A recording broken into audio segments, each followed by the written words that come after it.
Hello，大家好，我係 P100嘅 Miranda，歡迎大家收睇 P100嘅醫學專訪。唔知大家有冇試過咧，去洗手間嘅時候咧，曾經咧大便咧有出血呢個情況咧？究竟係痔瘡啊，定係大腸癌嘅先兆咧？通常大家咧都會好擔心呢個問題。今日咧，我好榮幸邀請到咧外科專科醫生咧何文峰醫生咧上嚟接受我嘅訪問，教大家咧點樣分別究竟係痔瘡啊，定係咧腸癌嘅先兆，同埋咧佢會幫我哋咧分享下咧而家咧腸癌咧一啲治療嘅方案啦，仲有咧就係點樣利用機械臂咧去提升咧成個手術咧嗰個準確度㗎。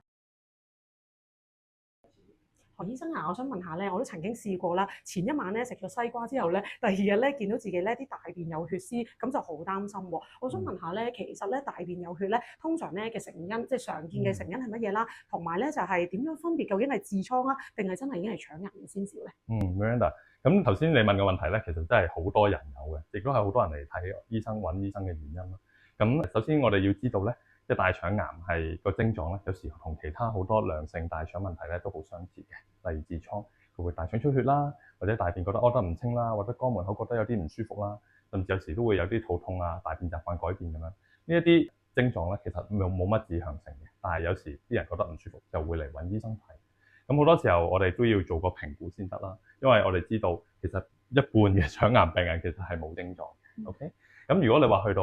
有症狀啦，大便習慣唔妥啊、出血啊，又或者甚至肚痛啊，咁呢啲係相對比較後期啲嘅症狀。咁當然要分辨嘅話，當然要喺床即係問一問症，睇一睇病人有冇啲高危嘅病史啦、家族病史啦，個症狀似唔似話有個大腸腫瘤、有併發症譬如阻塞啊、出血咁樣，有冇貧血症狀啦咁樣。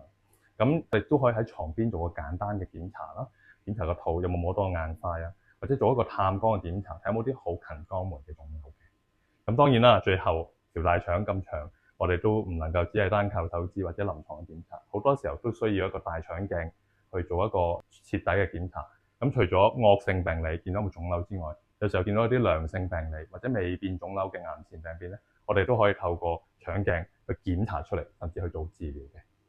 今日多謝晒何醫生啦，同我哋分享咗好多咧關於咧大腸癌嘅常見症狀啦，同埋唔同嘅治療方案。原來咧機械臂手術啦，都可以大大提升咗咧患者喺術後嘅恢復嘅時間啦。大家記住喎，如果咧大便嘅習慣咧有改變啦，如果有出血啦，甚至持續腹痛嘅話咧，記得咧及早求醫，千祈唔好估估下啦。